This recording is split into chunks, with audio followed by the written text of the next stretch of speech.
দর্শক প্রীতি ও শুভেচ্ছা নিন। প্রামাণ্য অনুষ্ঠান জনপদ থেকে আপনাদের প্রত্যেককে স্বাগত জানাচ্ছি। ক্ষয়ে যাচ্ছে আমাদের পৃথিবী, বিশেষ করে গাছপালা কেটে ফেলা, কলকারখানার বর্জ্যে এবং গাড়ির কালো ধোঁয়ায় আমাদের পরিবেশ বিপন্ন প্রায়। এই পরিবেশের কারণেই আজকাল আমাদেরকে সিডরের মতো ভয়াবহ ঝড়ের ও প্রাকৃতিক দুর্যোগের মুখোমুখি হতে হয়।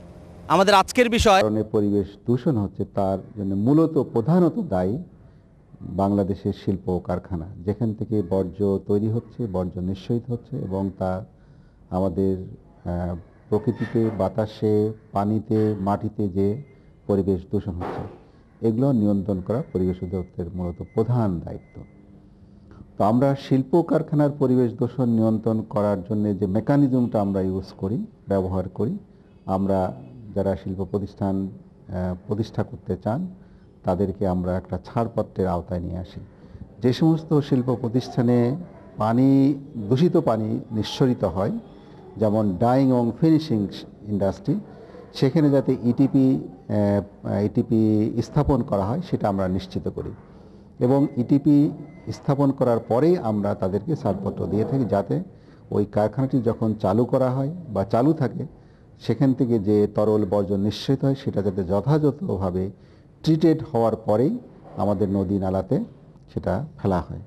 আমরা তাদেরকে এখন আইনের আওতায় তাদের যে বাধ্যবাধকতা রয়েছে সে সম্পর্কে তাদের সচেতন করছি এবং সচেতন করার পাশাপাশি যে আইনের বাধ্যবাধকতা আওতায় তাদের যে সমস্ত ব্যবস্থা গ্রহণ করা দরকার সেটা করার জন্য তাদেরকে আমরা চাপ দিচ্ছি এবং তাদেরকে পরামর্শ দিচ্ছি। এবং আমরা একসময় জানি যে ঢাকার বাতাস এতটাই দূষিত হয়েছিল যে রাস্তায় বের হলে মনে হতো যে আমার সমস্ত নিঃশ্বাস বন্ধ হয়ে আসবে।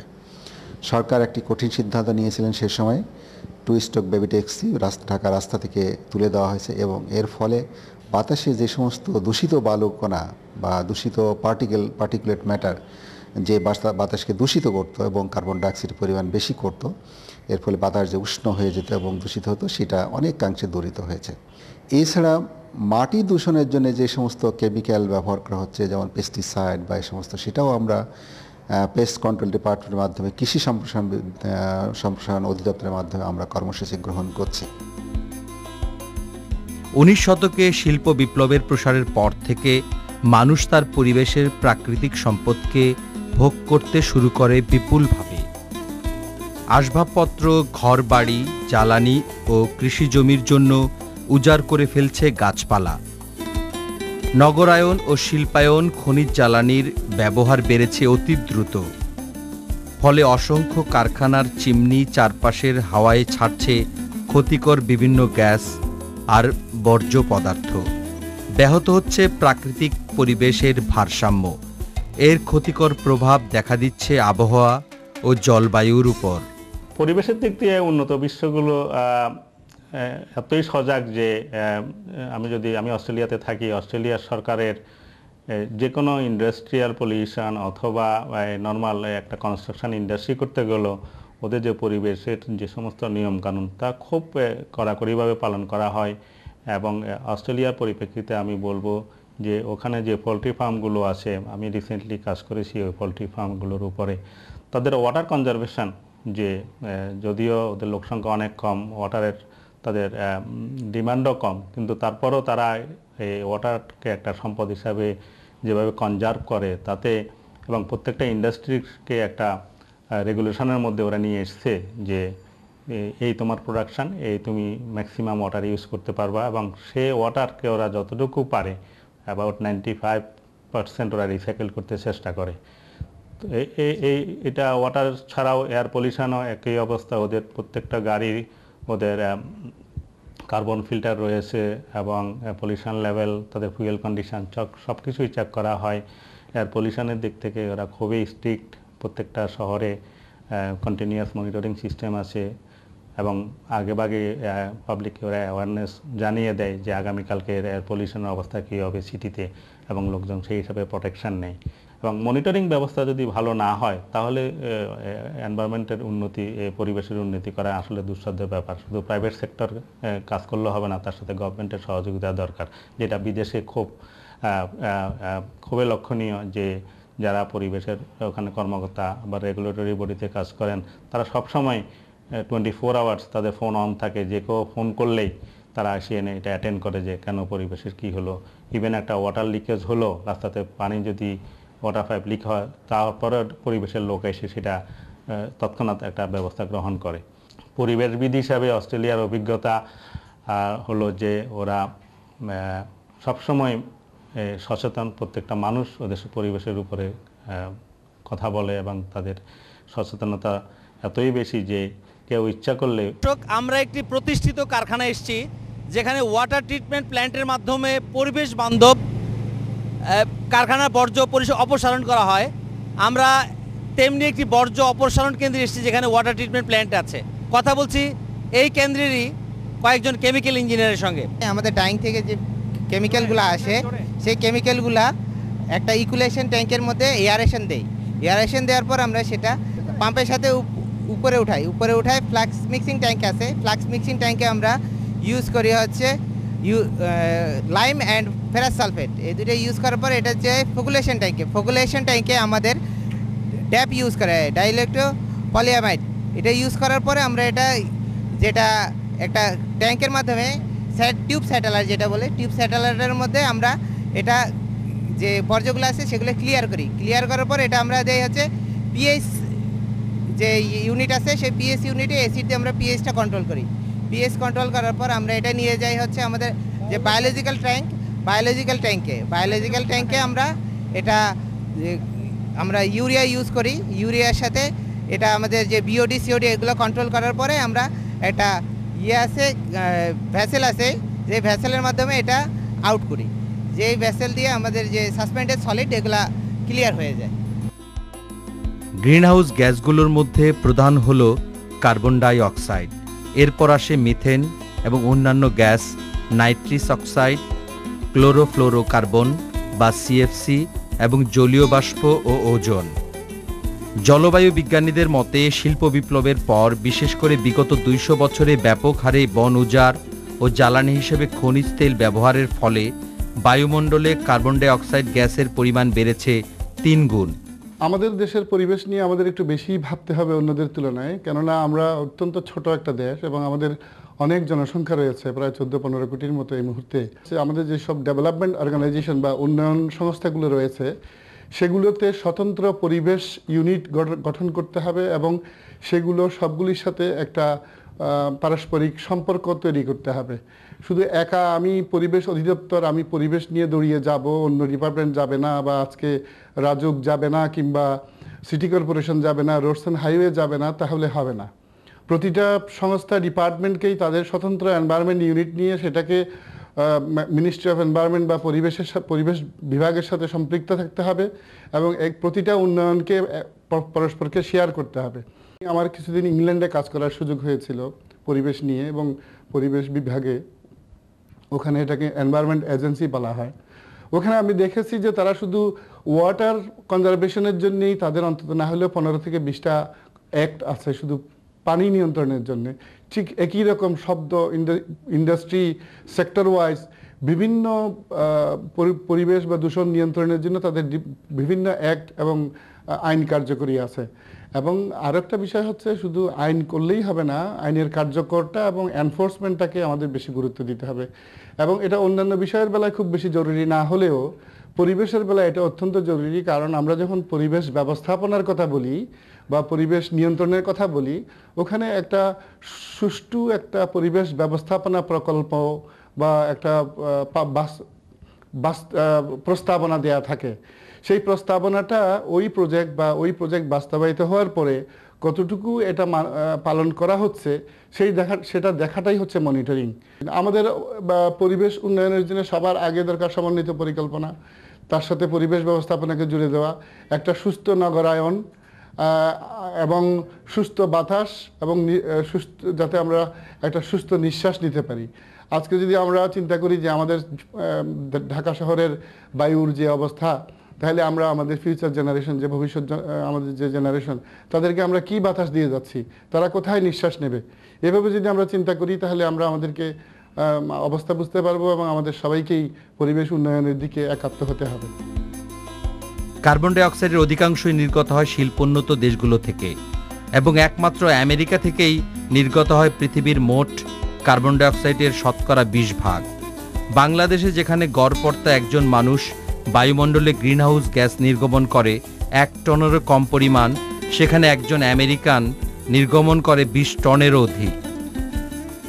এটা সহজে অনুমান করা চলে বিশ্বব্যাপী বর্তমান জলবায়ু পরিবর্তনের জন্য শিল্পোন্নত দেশসমূহই প্রধানত দায়ী। সুধী দর্শক, আমরা ফতুল্লা এলাকায় এসেছি। এখানে একটি প্রতিষ্ঠিত নিটিং ফ্যাক্টরিতে এসেছি। আমরা কথা বলছি এই ফ্যাক্টরির একজন ঊর্ধ্বতন কর্মকর্তার সঙ্গে। আচ্ছা, আপনাদের এই ফ্যাক্টরিতে দেখলাম আমরা বিরাট ওয়াটার ট্রিটমেন্ট প্ল্যান্ট আছে, তো এইটাতে আপনারা কিভাবে কি পরিমাণ ওয়াটার ট্রিটমেন্ট প্ল্যান্ট চালু রেখেছেন? ডাইং থেকে যে বর্জ্যটুক বের হয় সেই বর্জ্যটুক বিভিন্ন প্রক্রিয়ায় এই ইয়েতে আসে, ওয়াটার ট্রিটমেন্ট প্ল্যান্টে আসে এবং সেটা পরিশোধিত হয়ে সর্বশেষে একদম ড্রিঙ্কিং ওয়াটার হিসেবে ওই দিক দিয়ে নেমে যায়। এই হলো প্রক্রিয়া। বর্জ্য বেরোয় আপনাদের কারখানা থেকে, হ্যাঁ, এই যে বিশেষ করে এই ওয়াটার পলিউশন, তো এটা কি আপনারা কি 100% বিশুদ্ধভাবে বের করতে পারছেন? 100 হয়। আমরা কথা বলছিলাম একটি প্রতিষ্ঠিত নিটওয়ার ফ্যাক্টরির ব্যবস্থাপনা পরিচালক অমল পোদ্দারের সঙ্গে। আচ্ছা, আপনি আমাদেরকে বলবেন কি যে আমরা তো জানি যে নানা কারণে পরিবেশ দূষিত, এর মধ্যে উল্লেখযোগ্য হলো ওয়াটার, তারপরে এয়ার পলিউশন, তারপরে আছে সাউন্ড পলিউশন। তো আমরা দেখলাম যে আপনারা ওয়াটার ট্রিটমেন্ট প্ল্যান করিয়েছেন, ওয়েস্ট ওয়াটার ট্রিটমেন্ট প্ল্যান, যেটা দিয়ে আপনারা ওয়াটার ট্রিটমেন্ট করছেন, কিন্তু আপনাদের সাউন্ড পলিউশন কিংবা আপনাদের এয়ার পলিউশনের ব্যাপারে আপনারা কি ব্যবস্থা নিয়েছেন? যেহেতু আমাদের 100% এক্সপোর্ট ওরিয়েন্টেড প্রজেক্ট, আমাদের এখানে কোনো এয়ার পলিউশন নাই, যেহেতু এটা dyeing, knitting, dyeing and garments. হ্যাঁ, শব্দতে যেটা হয় সেটাতে আমাদের ওয়ার্কাররা মাইক্রো হেড ইউজ করে, সেই জন্য শব্দতে তাদের ওয়ার্কারদের কোনো সমস্যা হয় না। যেহেতু আমাদের এই ডাইংয়ে ওয়েস্ট ওয়াটার যে জমিনে বা পুকুরে যে নদীতে যে আমাদের পরিবেশ নষ্ট হচ্ছে, কিন্তু আরেকটা সিস্টেম আমরা চিন্তা করা উচিত যে আমাদের অর্থনৈতিক দিক দিয়ে আমাদের চিন্তা করা উচিত, যেহেতু অর্থনৈতিক একটা ইটিভি করতে গেলে অনেক একটা ফান্ডের ব্যাপার, মিনিমাম 4 থেকে 5 কোটি টাকা দরকার। এবং আমাদের দেশে যে ব্যাংকের যে ইন্টারেস্ট, এই ইন্টারেস্টে দিয়ে ছোটো ছোটো প্রজেক্টগুলো এটা কোনো অবস্থায় ভাইবেবল না। যদি গভর্নমেন্ট সেন্ট্রালিভাবে যদি একটা ইটিভি প্রজেক্ট করতো, যেমন আমরা গ্যাস বিল দিতেছি, ইলেকট্রিসিটি বিল দিতেছি, আমাদের ফ্যাক্টরির সামনে ড্রেনের সাথে যদি এই ধরনের একটা মিটার সিস্টেম করতে হয় এবং গভর্নমেন্ট যৌথভাবে একটা ইটিভি প্ল্যান কইরা এটাতে বৃহৎ আকারে কইরা ছোটো ছোটো ফ্যাক্টরিগুলিকে বাঁচানোর জন্য এটা গভর্নমেন্টের উদ্যোগে নিয়ে তারপর এই ওয়াটারটা যদি আমরা টোটালি ইটিভির আন্ডার আইন না, এটা যদি আমরা নদীতে থাকলো তাহলে আমাদের পরিবেশ। এখন ফতুল্লা থানার দাপা ইদ্রাকপুর জায়গায় একটি মহল্লায় আছি। এই মহল্লায় কয়েকটি শিল্প কলকারখানার বর্জ্যে এই এলাকার লোকের অতিষ্ঠ, তারা নানাবিধ অসুবিধায় আছেন। আমরা কথা বলছিলাম কয়েকজন মহল্লাবাসীর সঙ্গে। ভাই, আপনাদের এই এলাকায় দেখলাম যে এই যে ড্রেন দিয়ে ময়লা যাচ্ছে, পানি যাচ্ছে, পরিবেশ দূষিত হচ্ছে, আপনাদের কি কি অসুবিধা হয় এই কারণে? সমস্যা হয় যে দুর্গন্ধ, এইখান থেকে আপনার এই অ্যালার্জি হইতে পারে, আপনার এই চর্মরোগ, বিভিন্ন সমস্যা, শ্বাসকষ্টের সমস্যা। এখানে কি কারণে, কোন কোন ফ্যাক্টরি আছে? আমি ড্যাং আছে, অনেক ড্যাং আছে, কতজনের নাম কমবো, অনেক ড্যাঙ্কের হয়ে যায়, তো আমরা কতগুলি নাম ধরে করতে পারবো না। আচ্ছা, আপনাদের পাশে কয়টা ফ্যাক্টরিতে এই কাজ হইতেছে? এখানে অন্তত 8-10 হইব।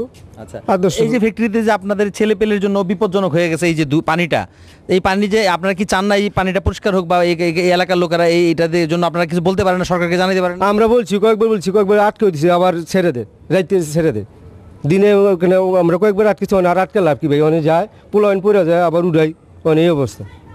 এখনই সময় পরিবেশ সংক্রান্ত চিন্তাভাবনা ও বৃহৎ পরিকল্পনা সম্পর্কে আন্তর্জাতিক পর্যায়ে আলোচনা ও সিদ্ধান্ত গ্রহণ করার। অন্যথায় আমাদের পূর্বপুরুষের নিকট হতে আমরা যে পরিমাণ পরিবেশ পেয়েছি, আমাদেরই বংশধর ভবিষ্যৎ প্রজন্মকে আমরা তা দিয়ে যেতে সক্ষম হব না। আমরা চাই বিশুদ্ধ বায়ু, সুপেয় পানি, নির্মল আকাশ, চারপাশে প্রাকৃতিক নৈসর্গিক সৌন্দর্য এবং খোলামেলা মাঠ, যেখানে আমরা বিনোদনের জন্য যেতে পারি। আমাদের নাগরিক জীবন এদিক থেকে নানাভাবে আমাদেরকে বঞ্চিত করছে। ঢাকার যারা 50-এর সৌন্দর্য দেখেছেন তারা আজকের ঢাকাকে চিনতে পারবেন না। আমাদের শিল্পবর্জ্য একটা সমস্যা। আমরা যেখানে সেখানে শিল্প গড়ে তুলেছি এবং শিল্পের আবর্জনা নদীতে যেয়ে পড়ছে, অথবা রাস্তায় জমা হচ্ছে, অথবা আমাদের এমন স্থানে এটা স্তূপীকৃত হচ্ছে যাতে আমরা দূষণ থেকে মুক্ত হতে পারি না। সুতরাং এই কলকারখানার প্রত্যেকটিরই একটা বর্জন তাদের যে বর্জ্য এটা পরিশোধনের ব্যবস্থা থাকা দরকার, তারা যৌথভাবে করতে পারেন। সেজন্য আমাদের শিল্পাঞ্চলগুলো প্রস্তুত হতে হবে। আজকে যদি আমার বাংলাদেশের বিস্তীর্ণ অঞ্চল ডুবে যায়, তাহলে আমাদের একটা ইকো রেফিউজি সৃষ্টি হবে। তারা আমাদের দেশের বিভিন্ন স্থানে ছড়িয়ে পড়বে, দেশের বাইরেও যাবে। সেই ইকো রেফিউজি ম্যানেজমেন্টের জন্য আমাদের এখন থেকেই ব্যবস্থা গ্রহণ করতে হবে। এটা কেবল শেল্টারের ব্যাপার নয়, এটা সিডর আসলে মানুষের আশ্রয়ের ব্যাপার নয়, এটা মানুষের জীবনকে রক্ষা করার ব্যাপার, জীবনকে অর্থবহ করার জন্য বিনিয়োগের ব্যাপার। সুতরাং আমরা পরিবেশ, আবহাওয়া এগুলোকে যদি বুঝতে শিখি এবং এর যে কার্যকরণ সেটাকে বুঝতে পারি, তাহলে যেন আমাদের কাজে আমাদের যে পরিবেশ এটা যেন ক্ষতিগ্রস্ত না হয় এবং আন্তর্জাতিক কারণে যে ক্ষতিটা হবে সেজন্য আমরা যেন নিজেদের প্রস্তুতিকে সম্পূর্ণ করতে পারি, সেজন্য পরিকল্পনা। ফতুল্লা থানার হক স্টিল মিলসের গেটের সামনে এখানের পরিবেশ মারাত্মকভাবে দূষিত হয় বলে এলাকাবাসী অভিযোগ করেছে। আমরা কথা বলছি এলাকাবাসী কয়েকজনের সঙ্গে। আচ্ছা, আপনি তো এই এলাকায় থাকেন, তা আপনার এলাকার পেছনে যে একটা বিরাট হক স্টিল মিল দেখা যাচ্ছে, তো এখানে সমস্যা কি হয় আপনাদের? এই হক স্টিল মিল থেকে নিয়মিতভাবে যে গর্দা মাল ঢালাই করার পরে যে ধোঁয়া বের হয়, এতে এলাকার ছোট্ট শিশু থেকে বৃদ্ধ পর্যন্ত সবাই মানে এতে ক্ষতিগ্রস্ত। এমনকি এই ধোঁয়ার ফলে এলাকা যে হাজার হাজার ছেলে মেয়ে স্কুলে পড়াশোনা করে, ওরা পড়াশোনা করতে পারে না। অনেক সময় দুর্গন্ধে ছাত্রছাত্রীদের বমি হয় এবং তারা অনেক সময় জ্ঞানী হয়ে পড়ে, অজ্ঞান হয়ে পড়ে। এবং এইভাবে চলতে থাকলে এলাকার শিশুরা পঙ্গু হয়ে পড়বে এবং ভবিষ্যতে ছাত্রছাত্রীদের বা এলাকার জনগণের স্বাস্থ্যহানি ক্ষতিগ্রস্ত হবে এবং মারাত্মক রোগে আক্রান্ত হয়ে পড়বে। আচ্ছা, আপনি তো এই এলাকার অধিবাসী, তো এই এলাকায় আপনারা এখানে অধিবাসীরা কি আপনারা কোনো আইনের আশ্রয় নেন নাই? এর আগে আমরা অনেক স্মারকলিপি দিছি, এখানে রুলিং মিল যদি হয়তো আপত্তি নাই, গর্দামাল গালায় এবং বিষাক্ত ধোঁয়া, এই ধোঁয়া এলাকায় খাজলি, পেঁচড়া, পশু পাখি আরম্ভ করে সব কিছু মানে দেখা দিছে। এবং এই ধোঁয়ার জন্য আমরা স্মারকলিপি দিছি, অনেক সময় কথাবার্তা বলছি, মিল হিসাব কর্তৃপক্ষের বলছি, এটা আমরা কোনো প্রতিকার পাই না। আমাদের ফতুল্লা এবং ফতুল্লা কেন সব বাংলাদেশ আমরা টোটাল দূষণ মুক্ত চাই, এরকম যেন ম্যানুফ্যাকচারিং না হয়। দর্শক, পরিবেশ বিপর্যয় একটি ভয়াবহ সমস্যা। এই সমস্যার সমাধানে যদি আমরা দল মত নির্বিশেষে সবাই একাত্ম না হই, তবে আমাদের আগামী প্রজন্মের কাছে আমরা দায়ী থাকব। আজ এ পর্যন্তই। আগামী অনুষ্ঠান দেখার প্রত্যাশায় সবাইকে শুভেচ্ছা।